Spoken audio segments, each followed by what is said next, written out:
Hari ni aku jadi driver makcik-makcik. Alhamdulillah. Abang berangkat dulu. Aku tak apa-apa ada dulu. Dah sewi. Kita dah harapan dulu.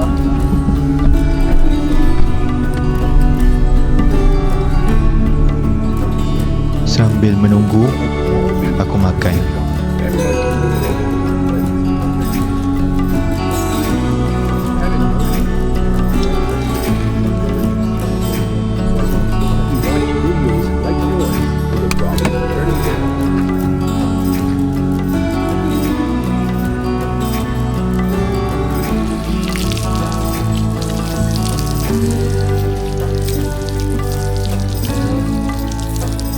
Ada masa lagi sikit, aku solat duha.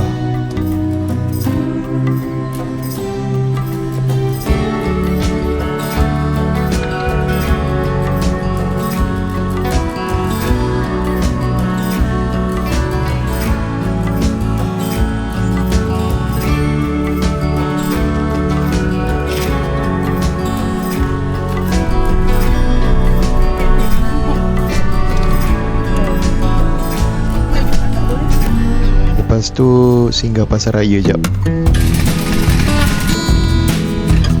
Nak habiskan duit madani.